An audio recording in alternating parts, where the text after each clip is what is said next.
देखु जो घटना एक्चुअली घटी सेटा निश्चित भाव में गोटे सभ्य समाज ग्रहणीय नुहे एटा निश्चित भाव में निंदनीय घटना किंतु याकू लेकरी राजनीति करवाटा ठीक नुहे। तार कारण जो घटना घटिला परे पुलिस एक्शन नहीं एवं 3 जन को अरेस्ट करी फोरवार्ड मध्य करछि।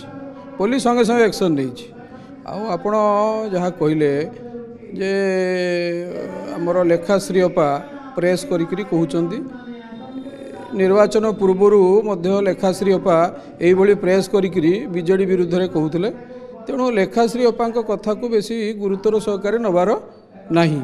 लोक माने जानिचंदी तांकर समय पड़िले से कौ दल को कौ दल विरुद्ध रे करिवे कोन करिवे से सेटा को कहंती। तेणु तांको कथा को बेसी गुरुतर सहकारे नबार नाही।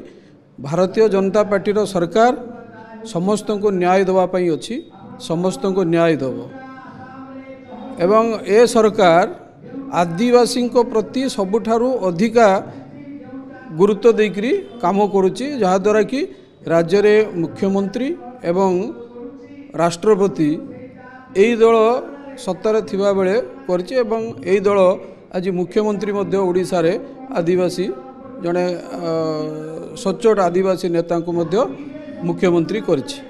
तेणु से जो कथा कहउचंती जे आदिवासी महिला को बांधिकी पिटाउचे प्रकृत में से आदिवासी कि कौ महिला कौ संप्रदायर कौ जातिर एक कथाटा मध्य तदंत परिसरभुक्त होछि एवं पुलिस पूरापूरी निरपेक्ष भाव में काम करुच्ची। आ जो कथाटा कहले फोटोटा मु देखुली से जो प्रेस रे फोटोटा देखौचंती आमर माननीय सांसद सहित अच्छी सांसद हेले जड़े लोकप्रतिनिधि डेली शह शह कार्यक्रम जाउचंती डेली विभिन्न प्रकार कार्यक्रम कहीं 5000 लोक कहीं 4000 लोक होउचंती एवं बहुत लोक उत्साह सहकारे आसिक सहित फोटो उठाउचंती।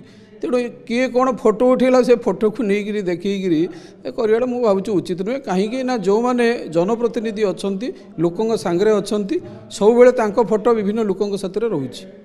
तेणु से कथा देकरी करवा निश्चित भाव में गोटे हास्यास्पद घटना।